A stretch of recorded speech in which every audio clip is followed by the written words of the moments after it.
Kalau kamu diserang dan terpaksa melawan, apakah kamu berdosa? Ternyata Islam punya hukum tegas.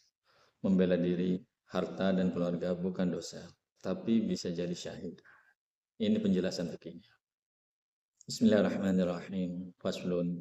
Wa man qasada bi adzan fi nafsihi aw malihi aw harimihi faqatala an dzalika wa qutila fala dhamana alaih. Barang siapa yang diserang dengan maksud untuk menyakitinya, baik terhadap dirinya, hartanya, atau keluarganya, lalu ia melawan atau berjuang membela diri dan terbunuh, maka tidak ada tanggungan atau diat atau hukuman di atasnya. Wa ala raqibid dabbati dhamanu ma atfalathu dabbatuhu. Dan atas orang yang menunggangi hewan, ia wajib menanggung ganti rugi atas apa yang dirusakkan oleh hewannya. Ini penjelasan rincinya. Yang pertama, makna umum. Bagian pertama membahas hukum pembelaan diri dalam Islam. Seseorang yang diserang dan mempertahankan diri hingga terbunuh, maka ia tidak berdosa dan tidak menanggung diat, tidak wajib membayar ganti rugi kepada penyerang.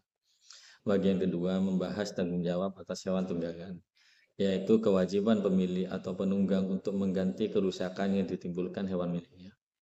Qala Rasulullah sallallahu alaihi wasallam, "Man qutila duna malihi wa huwa syahidun, wa man qutila duna dinihi wa huwa syahidun, wa man qutila duna damihi fa huwa syahidun, wa man qutila duna ahlihi fa huwa syahidun." Rawahu Tirmidzi wa Abu Dawud wa Nasa'i. Rasulullah Shallallahu Alaihi Wasallam bersabda, barang siapa terbunuh karena membela hartanya, agamanya, darahnya atau jiwanya, atau keluarganya, maka ia mati syahid. Jadi membela diri, keluarga, dan harta dari kezaliman adalah hak yang sah dan bahkan bernilai jihad.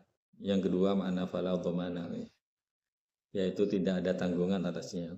Artinya, jika ia membela diri secara wajar dan lawannya terbunuh, maka ia tidak menanggung dosa maupun diat sebab perbuatannya dalam rangka membela diri. Yang ketiga, bagian kedua dari wa'ala raqibid dabbati dhamanu ma asfalatu dabbatuhu. Sebenarnya jika seseorang menunggang hewan, misalnya kuda, unta, atau di masa kini kendaraan, lalu hewan itu merusak sesuatu, maka penunggangnya wajib mengganti rugi. Ini menunjukkan prinsip tanggung jawab atas kelalaian dalam syariat Islam. Pelajaran yang dapat diambil, Islam melindungi hak setiap individu untuk mempertahankan diri, harta, dan keluarga dari kezaliman.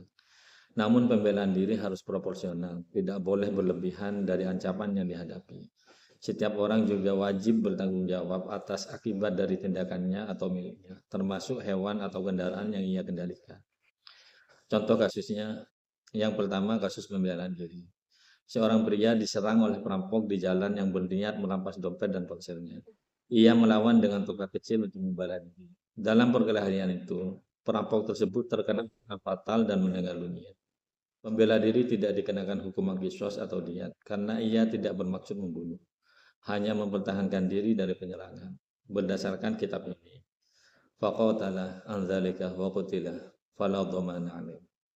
Jika ia berjuang membela diri dan terbunuh, maka tidak ada tanggungan atasnya. Bahkan jika ia terbunuh saat membela diri, maka ia mati syahid. Sesuai hadis Nabi Shallallahu Alaihi Wasallam.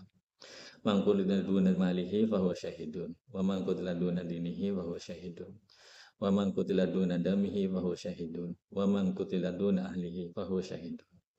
Barang siapa terbunuh karena membela hartanya, maka ia mati syahid. Barang siapa terbunuh karena membela agamanya, maka ia mati syahid. Barang siapa terbunuh karena membela darahnya atau jiwanya, maka ia mati syahid. Dan barang siapa terbunuh karena membela keluarganya, maka ia mati syahid. Hadis riwayat Tirmidzi, Abu Dawud, dan An-Nasa'i. Kasus pembelaan kehormatan. Seorang suami mendapati orang asing mencoba memperkosa istrinya. Ia melawan untuk melindungi kehormatan keluarganya dan dalam perlawanan itu penyerang terbunuh. Suami tidak dikenakan hukuman apapun karena ia berhak membela kehormatan. Islam menilai pembelaan semacam ini sebagai tindakan terpuji dan dilindungi oleh syariat. Kasus tanggung jawab atas hewan. Seorang pria menunggang kuda di pasar tanpa kendali penuh. Kudanya menabrak pedagang hingga menjatuhkan dagangan dan merusak barang-barang. Berdasarkan kitab ini, penunggang hewan wajib menanggung kerugian yang ditimbulkan oleh hewannya. Maka penunggang wajib mengganti semua kerugian yang diakibatkan kudanya, karena ia lalai menjaga kendali. Kasus analogi modern. Seseorang mengendari mobil dengan sembrono dan menabrak bagian rumah orang lain. Sama seperti penunggang hewan, pengemudi juga bertanggung jawab atas kerusakan yang ditimbulkan kendaraannya. Maka ia wajib membayar ganti rugi penuh sesuai prinsip tanggung jawab dalam Islam. Wallahu a'lam bishawab.